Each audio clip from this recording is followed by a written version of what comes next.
Good morning, grade 8. How are you today, miss? Our lesson today is lesson 7 from chapter 5, Scatter plots and trend lines on page 333. As you can see from the title, our lesson today is, it's a little different actually than the other lessons before this lesson.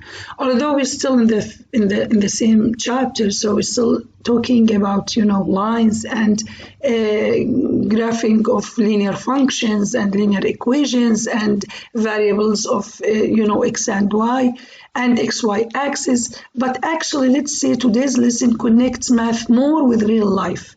We are talking actually x and y's today. They represent values from real life, and this is why you will notice that when you will look at the graph themselves, you will see in x-axis you will have some names or now x has a name. And even y, it's actually a measurement of something. X measures something, and there are units for them. So let's say that today's lesson is connects math with life, with economic, with physics, chemistry. Okay. Now, what do you mean, or what do we mean by scatter plots? What are scatter plots? Actually, scatter plots, or we can say the scatter graphs, uses dots to represent values for two different numeric variables. Now, in graphs, in scatter plots or a graph, actually plot, it's the same meaning of a graph. We are plotting them. It means that we are graphing xy axis. Now we have x and y, okay, a set of two variables that are that they have a relationship between them. And the relationship, we call it a function, and we can represent them as we have learned before by looking first to the right or left, they're looking up and down, and actually they represent values for variables from real life. Okay, now so we may talk about temperature and the relationship between temperature and between, let's say, humidity in the climate around us, or maybe let's say the relationship or the function between the time and the distance. Okay, so you can see that in xy axis, as I have said, there are names for our variables x and y, and actually the position of each dot on the horizontal and vertical axis indicate values for an individual data point. There is actually a point, and this point represents data, and this data, let's say it's divided into two set of datas, one of x and the other one from the y, set of y's, and both of them has let's say a relationship between them, a function between them. Okay, scatter plots are used to observe relationships between variables. As I said, we use the scatter plots or the scatter graphs to understand and observe the relationship, and maybe to predict. We will learn now or after a while that we can predict future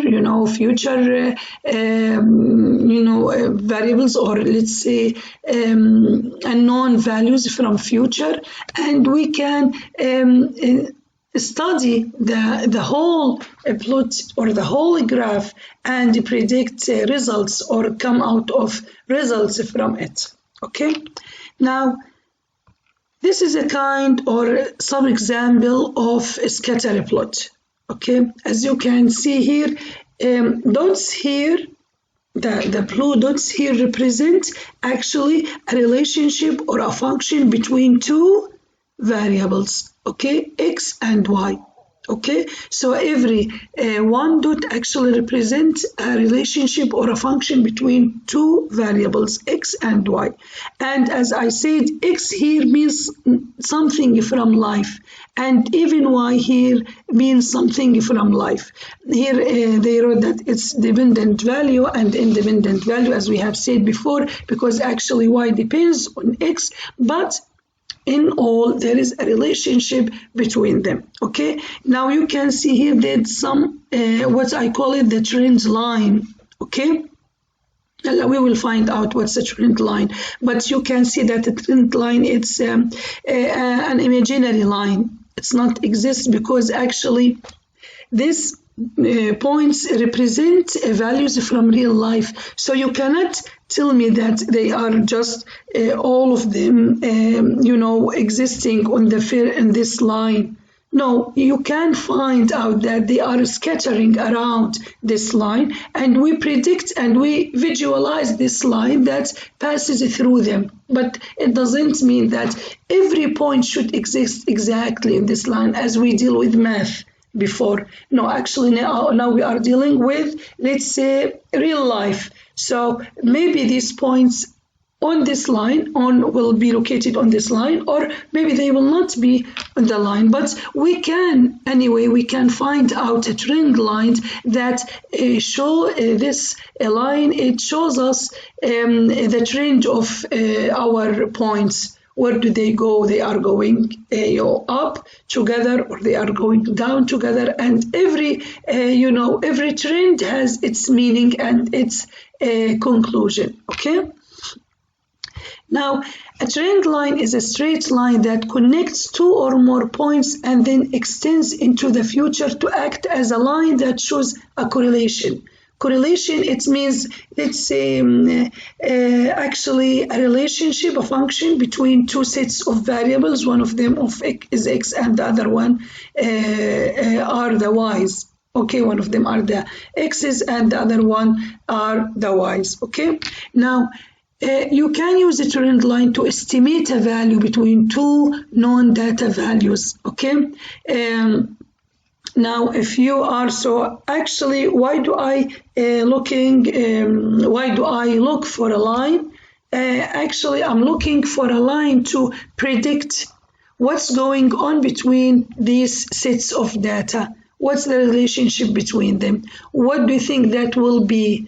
I can predict, and I can conclude, and I can predict in the future. Okay. So if I'm looking for estimate a value between two known data values, we actually this value we call it the interpolation. Okay, or the process of finding the values in between the known data, we call it the interpolation, or predict a value outside the range of the known data, we call it extrapolation.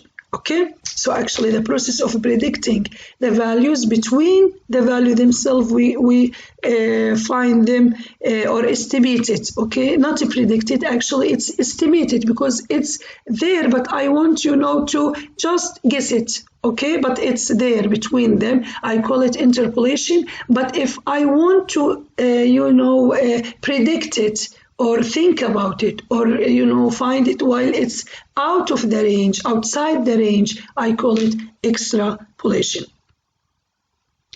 Now,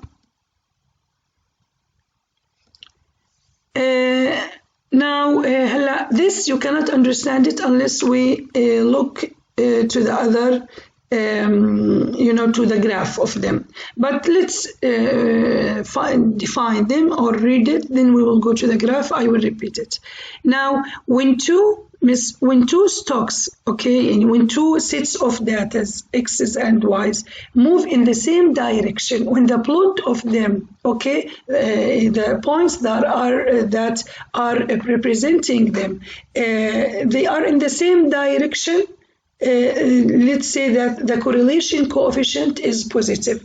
We say they are in the same direction and going up. So we say that the correlation coefficient, the coefficient for their correlation is positive. When two stocks move in opposite directions, the correlation coefficient is negative. And sometimes we say that there is no correlation, or the relationship between the two variables are what, miss?